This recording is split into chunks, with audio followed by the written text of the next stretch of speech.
Permisi. Hai. Ya Kak, di PSKN Indonesia. Ini betul PT Niko SKR Indonesia? Ya, betul. Aduh, saya boleh tanya-tanya tentang PT Niko, boleh nggak Bu? Silakan. Boleh. Terima kasih. Masing-masing.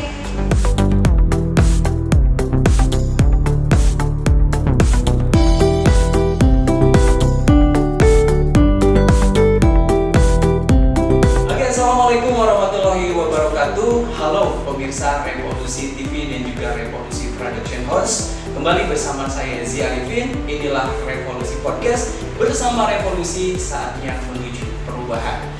Dan kali ini kita sedang berada di salah satu lembaga pelatihan kerja yang ada di Karawang, yaitu PT Niko SKR Indonesia. Dan kita sudah bersama ownernya langsung, yaitu Ibu Mariana, juga ada Bapak Iwan Hermawan. Namun kita belum mendatangkan Bapak Iwannya ya. Oke, langsung saja kita ngobrol berbincang-bincang dengan Ibu Mariana. Ya. Ibu sehat? Alhamdulillah. Iya, salam revolusi. Jawabnya salam revolusi juga. Salam revolusi. Iya, berbicara tentang PT Niko SKR. Betul nggak? Saya nyebutnya betul nggak sih? Mohon maaf, salah sih sebenarnya. Salah ya. K-nya itu nggak usah diteken. Niko. Jadi di dalam aja Niko. Niko. Niko SKR Indonesia. Oke, nah berbicara tentang PT Niko SKR Indonesia. Sudah berapa lama nih berdiri ini Bu? Kalau boleh tahu? Oke, jadi kita itu mendirikan Niko SKR itu dari 2016. 2016, berarti kurang lebih sekitar 6 tahun ya sudah berdiri. Ya. Jadi kalau untuk 2 tahun ke belakangnya yaitu dari tahun 2016 dan 2017 itu kita masih kursusan bahasa Jepang aja. Bisa mengirimkan. Kemudian 2018 kita baru proses untuk SO. SO itu sendiri? SO itu sendiri yaitu Sending Organization. Jadi pengiriman ya? Ya betul. Waduh. Ini kalau boleh tahu, di PT Niko sendiri setelah kita merekrut, setelah kita mengajarkan, setelah itu disalurkan atau terserah mereka? Apakah kita mau yang menyalurkan atau mereka mau sendiri ke Jepang? Kita yang menyalurkan. Jadi semuanya anak itu fokus aja ke belajar. Jadi untuk masalah job, dokumen itu kita yang urus. Jadi anak cuma tinggal belajar bahasa Jepang. Terus nanti kalau sudah mempunyai sertifikat kita pasti akan salurkan ke Jepang.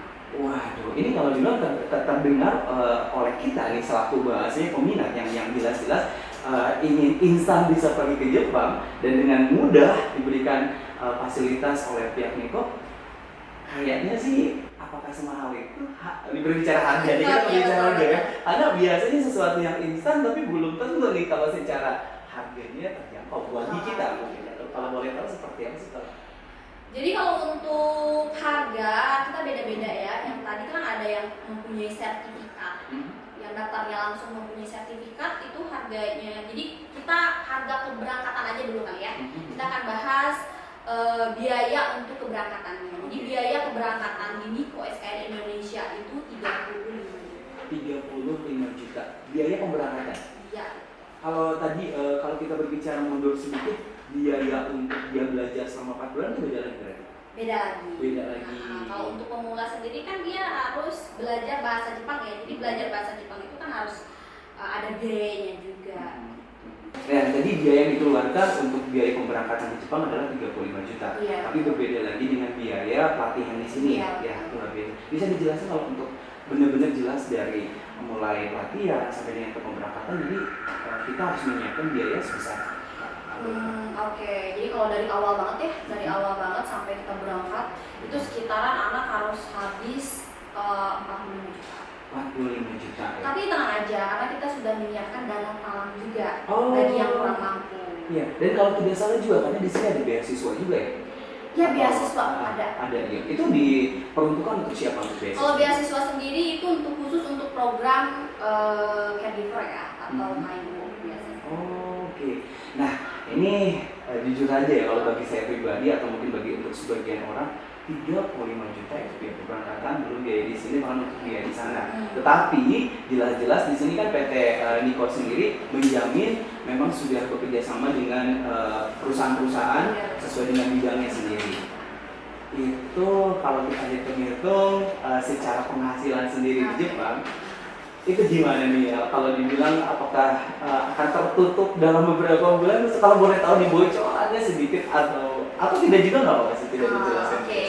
Jadi kita lihat gaji di Jepang ya. Jadi gaji Jepang itu beda-beda daerah. Jadi beda daerah beda juga. Seperti sama ya di Indonesia juga kan Karawang beda, Jakarta beda, gitu kan beda. Jadi Jepang juga sama beda. Jadi kita karena kita banyak muridnya atau memagangnya di Aichiken, yaitu Aichiken itu per jamnya itu 950 dalam rupiah? 950 yen. Yen ya, mata uang sana ya. Jadi kalau kita 1 yen di sini kan misalkan kita hitung 125 lah ya. 125. Enggak, 125 perak. Oh, perak. Oke. Nah, kita kalikan tuh 125 perak kali 950 tadi. ya sekitar 16 jutaan. Tapi kalau dalam hal ini, karena itu tadi itu pertanyaan yang muncul secara iseng aja sebenarnya. Kalau boleh tahu untuk PT Nikko sendiri ini dengan pihak Jepang dalam hal ini tempat-tempat kerja di sana atau perusahaan-perusahaan sudah bekerja sama banyak atau berapa? Tidak harus menyebutkan, tapi yang pasti sudah dijamin lah ya. Gitu. Kalau boleh tuh bidang apa saja ya ditawarkan? Kita banyak ya, ada manufaktur, pengelasan, metal press, terus pengecoran logam juga ada, pengolahan makanan, pertanian, peternakan, itu juga ada. Banyak sih, ada 18 bidang. Tapi mungkin kebanyakan ya kalau saya sebutkan di sini semuanya. Nah, itu nantinya apakah kita yang menawarkan dan kita yang menempatkan si anak-anaknya nanti bersangkutan dengan mereka, atau mereka sendiri yang memilih untuk pengen di bidang mana? Ya, jadi kita serahkan ke anaknya. Jadi dari 18 bidang itu kita tawarkan ke anaknya, itu minimal dia harus memilih 5, kalau lebih juga nggak apa-apa. Karena kan kita biar jadi cadangan mereka ya, dimana misalkan si anak memilih manufaktur, terus kalau setiap bulan manufaktur kan kita nggak ada juga ya biasanya gitu kan. Gitu anak bisa memilih 5 sampai 10, boleh semuanya juga boleh. Jadi misalkan anaknya saya pengen ikut semuanya aja, semua bidang saya mau ikut, itu pasti kesempatan untuk lolosnya cepat. Tadi saya sempat mengintip di salah satu ruang belajar yang ada di sini. Tadi saya melihat ada satu materi yang diberikan simple, kenapa harus Jepang, nah gitu ya. Jadi tadi ada beberapa anak yang menuliskan, ada yang karena ingin tahu soal Jepang, ada ini. Nah, makanya saya nanya, kalau sejauh ini yang ibu tahu kayak ya, kenapa sih mereka tertarik untuk pergi ke Jepang? Untuk pergi ke Jepang ya, mereka itu lebih ke yang pertama itu lebih ke gaji kan ya. Gajinya lebih besar daripada Indonesia. Terus yang kedua karena suka Jepang. Biasanya kan anak-anak itu, apalagi anak muda sekarang itu kan suka Jepang dari anime biasanya. Terus pengen ke tempat yang ada di anime itu biasanya gitu kan. Salah satunya Gunung Fuji. Iya gitu ya, banyak sekali ya di situ. Jadi mereka itu mau ke Jepang tuh ya antara gaji sama pengen ke tempat-tempat yang terkenal di Jepang. Apalagi kalau di Indonesia kan gak ada salju ya, jadi pasti pengen main salju. Nah, makanya yang ingin saya tanyakan adalah apakah selama ini secara tadi orang itu mengenal PT Nikko atau bahkan peminatnya sendiri sejauh ini, apakah memang banyak tapi dibatasi, atau memang selama ini masih kurang yang datang ke PT Nikko untuk pengen bekerja di Jepang selama ini? Jadi kalau untuk ini saya ngomong dulu untuk warga Karawang sendiri kali ya, karena kan Nikko sendiri kan dari Karawang. Jadi kalau untuk warga warga Karawang sendiri gitu ya, itu sangat minim. Karena mungkin mereka belum tahu kali ya, belum tahu. Jadi ada yang warga Karawang sendiri ingin magang ke Jepang itu lewat LPK yang ada misalkan di Bandung, di luar Jawa gitu, ada juga yang banyak seperti itu. Jadi untuk warga Karawang sendiri itu sangat kan saya pertanyakan adalah bicara masalah kendala. Karena tidak mungkin berdiri selama 6 tahun itu mulus-mulus saja, lancar-lancar aja. Karena yang saya tahu pun banyak LPK tidak hanya di Karawang, di luar Karawang pun ada yang maju mundur bahkan tidak berkembang, bahkan akhirnya gulung tikar gitu ya. Karena kalau berbicara kendala sejauh ini yang telah dihadapi oleh PT Niko SKR sendiri apa itu? Kendala Niko SKR ya. Mungkin kalau dari pertama itu pasti di ekonomi kali ya, gitu. Terus karena kan kita Niko SKR Indonesia itu berdirinya tanpa minjam ke bank ya, kita modal sendiri. Jadi sama sekali nggak ada ikut campur sama bank. Itu yang pertama. Terus kendala yang kedua itu kita itu banyak sekali job order dari Jepang, tapi pesertanya nggak ada, gitu. Sedangkan Niko SKR Indonesia sendiri kan yang tempat kursusnya itu kita itu minimal anak-anak belajar itu 10 orang, maksimal 20 orang. Dan itu dibatasi ya? Iya memang. Karena kenapa kita batasi juga, karena kan kalau kita banyak gitu ya, misalkan lebih dari 40, biasanya kan enggak relatif ya untuk belajar. Ada yang bisa, ada yang enggak, ada yang malas, karena mungkin terlalu banyak sumpah atau gimana. Makanya kita batasi. Nah, lagi-lagi seperti tadi saya bilang, kenapa di Karawang atau bahkan di luar sana itu banyak LPK yang berkembang, ada yang maju bahkan yang belum kita. Nah sekarang kalau simpel saya tanya, dan Ibu bisa bilang ke semua dalam hal ini dari sahabat revolusi production house, bahkan warga masyarakat Karawang Indonesia bahkan, kenapa harus PT Niko SKR Indonesia? Kenapa harus PT Niko SKR Indonesia? Kalau menurut saya amanah ya. Amanah dan tanpa riba. Walaupun ada dana talang, kita tanpa riba, tanpa jaminan surat macam-macam itu tidak ada.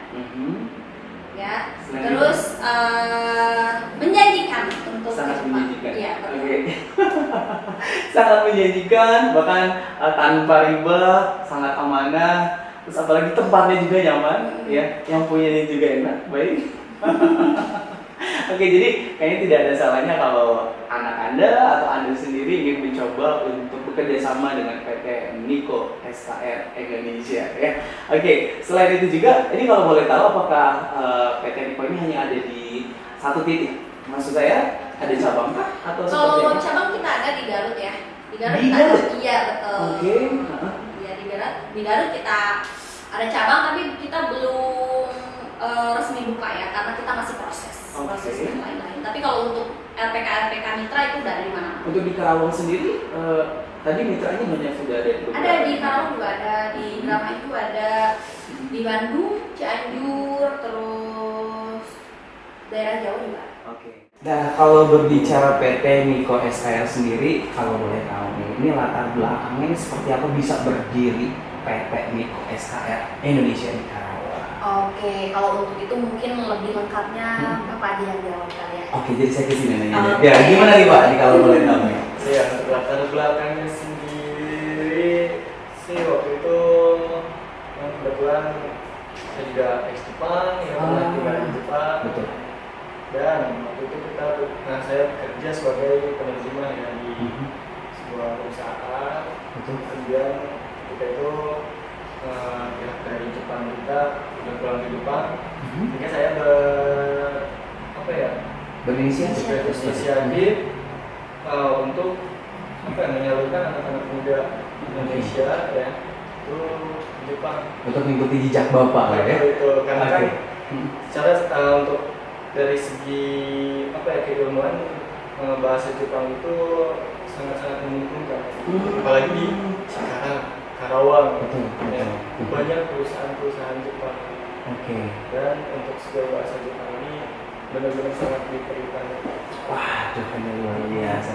Jadi mulai dari niatnya juga udah keren banget nih, pengen bawa anak-anak Indonesia buat bisa lebih mengenal Jepang ya. Dan pada saat itu tanpa pikir panjang langsung mencetuskan PT Niko SKR Indonesia berdua saja tanpa bantuan siapapun, atau sebelumnya ada pendiri lain selain kalian berdua seperti apa? Untuk Niko sendiri kebetulan saya yang mendirikannya. Itu tahun 2016 waktu itu di Cikarang. Nah, kenapa kita namain Nikko? Nikko sendiri artinya itu cahaya matahari. Cahaya matahari, betul. Dimana yang kita ngambil arti secara harfiahnya, ketika anak-anak yang tadinya belum tahu tentang Jepang, bahasa Jepang seperti apa, masuk ke Nikko, itu tersinari. Wah, luar biasa. Jadi tahu dulunya, ya tahu step-stepnya bagaimana cara kerja ke Jepang, seperti itu. Dan kita juga memberikan pelajaran-pelajaran dimana itu bukan hanya bahasa Jepang saja, tetapi cara hidup di sana bagaimana, cara bergaul dengan orang Jepang itu seperti apa yang bagus, kemudian cara etos kerja orang Jepang itu seperti apa dijelaskan juga. Luar biasa. Jadi tidak hanya sekedar mencari materi ya, ini benar-benar ingin berbagi ilmu dan juga pengalaman tentang apa yang ada di Jepang. SKR sendiri apa tuh Pak kalau boleh tahu? SKR sendiri itu sukses kerja rakyat Indonesia. Oh, sukses kerja rakyat Indonesia. Kita dari rakyat untuk rakyat. Dan oleh rakyat. Iya, betul. Ini luar biasa, sebagai suami istri ini bisa menjadi motivasi nih buat kita semua juga. Jadi tidak hanya kita menjalankan rumah tangga itu, tapi juga berbisnis juga ternyata yang luar biasa. Terakhir nih, kalau dibilang gebrakan ke depan, baik itu program atau bahkan ada agenda-agenda apa yang bisa lebih menarik lagi orang untuk bergabung di PT Nikko SKR Indonesia, ada? Silakan. Oke, Bapak aja. Untuk program sendiri mungkin ini sudah tercanangkan ya sebenarnya di antara 1 sampai 2 tahun ke depan kita akan mengcover semua biaya bersamanya. Jadi semua anak siswa dari kita khususnya itu yang berprestasi ya, khusus yang berprestasi yang bersertifikat N4 mungkin kita cover ya, sementara di tahun pertama mungkin kita cover sebesar 25 juta ya. Jadi hanya pengeluaran di Indonesia cuma 10 juta aja. Nanti sisanya bisa dicicil di Jepang selama 1 tahun. Mungkin nanti ketika order dari Jepang tambah banyak, kemudian kualitas kita tambah bagus, kedepannya kita ingin adakan full dana tahunan semua bagi siswa yang berprestasi seperti itu. Itu saja. Kemudian kemarin juga ada pembicaraan sama Jepang, kita juga ditarget ya. Target sudah siap 1.000 orang per tahun. Wow, 1.000 orang per tahun. Itu baru rencana di mungkin tahun depan ya. Mungkin untuk saat ini karena kondisi COVID dan Jepang baru buka, kita baru dikasih kesempatan 300 orang. 300 orang. Kayak akhir tahun ini. Sampai tahun, oke. Dan tiap bulan itu kita untuk order juga lumayan ya. Kita kebanyakan jobnya di pabrik untuk yang sekarang di manufaktur seperti itu. Jadi sehingga anak-anak yang sudah menyelesaikan kontrak selama di Jepang 3 tahun pulang ke Indonesia itu bisa bekerja di perusahaan-perusahaan yang sekarang di Karawang sesuai dengan skill yang telah didapatkan sebelumnya di Jepang. Luar biasa. Nah, itu tadi bincang-bincang kita bersama owner dari PT Nikko SKR Indonesia, yaitu ada Bapak Iwan Hermawan dan juga ada Ibu Mariana. Ini saya perlu banget pengen belajar bahasa Jepang, nanti cara nutup acara seperti apa. Kalau kasih tahu saya gampang-gampang saja. Tapi yang pasti buat kalian semua terus ikuti Revolusi Podcast karena bersama Revolusi saatnya kita menuju perubahan ya. Saya Zi Arifin dan juga di sini ada Ibu Mariana, ada Bapak Iwan Hermawan. Pamit undur. Ayo dong, apa nih kata-kata apa nih yang biasa saya utarakan atau kita bareng-bareng ngomong? Atau mungkin apa sampai jumpa dalam bahasa Jepang atau seperti apa? Boleh? Oke, langsung aja kami pamit. Ya, minasan, Nikko de matemasu ne. Sayonara.